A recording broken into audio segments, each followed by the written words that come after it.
तो स्वागत करता हूँ मेरे इस चैनल पैरानॉर्मल दुनिया में। इस बार मैं आपके लिए एक नई सच्ची और डरावनी कहानी लेकर आया हूँ। ये मेरे दोस्त की आप बीती और एक सच्ची घटना है।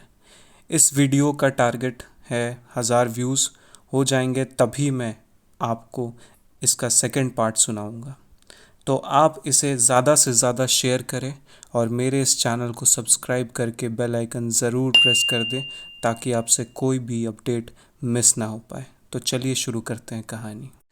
तो ये कहानी अमन नाम के लड़के की आप बीती कहानी है। अमन जी का दावा है कि ये बिल्कुल सच्ची कहानी है। तो ये बात उन दिनों की है जब मैं जॉब करने दिल्ली आया था और साथ में यूपीएससी की तैयारी भी। मैं अपने दोस्त के साथ रहने वाला था जिसका नाम पल्लव है।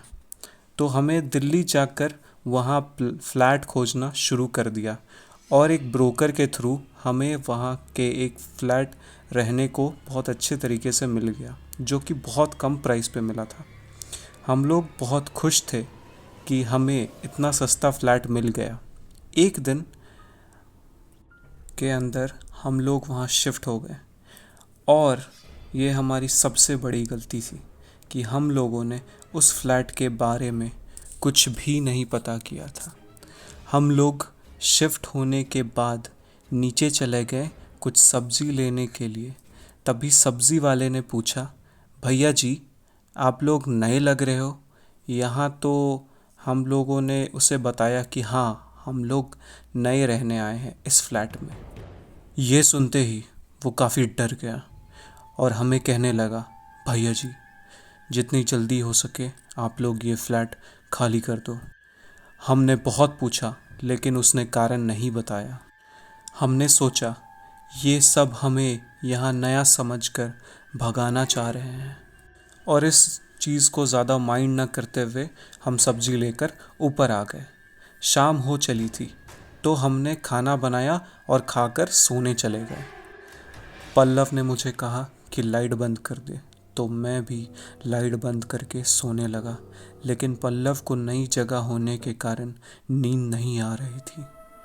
रात के 12:30 बजे उसने मुझे उठाया और कहा, भाई सुन, दूसरे रूम से किसी के रोने की आवाज़ आ रही है।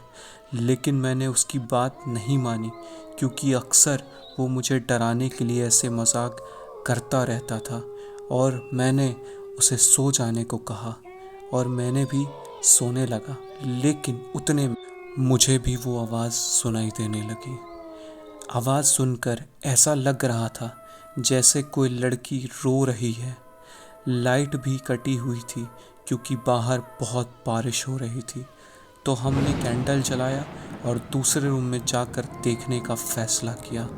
पल्लव बिल्कुल भी नहीं डरता था, तो उसने अपने हाथ में कैंडल लिया और हम साथ में आ गए और रूम का दरवाज़ा खोला और आवाज़ और भी तेज़ होती जा रही थी। आवाज़ अलमीरा के रखे पीछे जगह से आ रही थी। हमने देखा कि एक लड़की कोने में बैठकर रो रही थी और जिसे देख हम काफ़ी डर गए थे और उसे देखते ही मोमबत्ती बुझ गई और हम चिल्लाते हुए अपने कमरे में वापस आ गए और सभी खिड़की दरवाजे बंद कर लिए।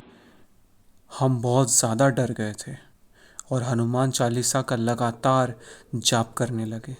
जैसे तैसे हमने वो रात काटी और सुबह होते ही हम उस ब्रोकर के पास गए और फ्लैट चेंज करने को कहा, लेकिन वो मान नहीं रहा था। फिर हमारे बहुत रिक्वेस्ट करने के बाद वो मान गया, लेकिन उसने कहा कि हमें वहाँ पे और एक दिन रुकना पड़ेगा, उसके बाद ही हम वहाँ से शिफ्ट कर सकते हैं। तो हमने उसकी बात मान ली और ऑप्शन ही क्या था हमारे पास, और वापस आने लगे। इतने में हमें वो सब्जी वाला फिर से मिला, तो उससे हमने कल वाली पूरी बात बताई। तो उसने कहा कि 1 साल पहले यहाँ एक लड़की रहा करती थी और फेल होने के कारण उसने यहाँ सुसाइड कर लिया था। तब से यहाँ से रात में रोने की आवाज़ें आती रहती हैं और इस कमरे में जितने भी लोग रहने आए उनकी किसी न किसी तरह अकस्मात तरीके से मृत्यु हो गई। और आप लोग काफ़ी खुशनसीब हो कि अब तक सेफ हो। फिर वो हमें एक पंडित के पास लेकर के गया और उसने हमें एक तावीज़ बना करके दी और कहा चाहे कुछ भी हो जाए इसे उतारना मत।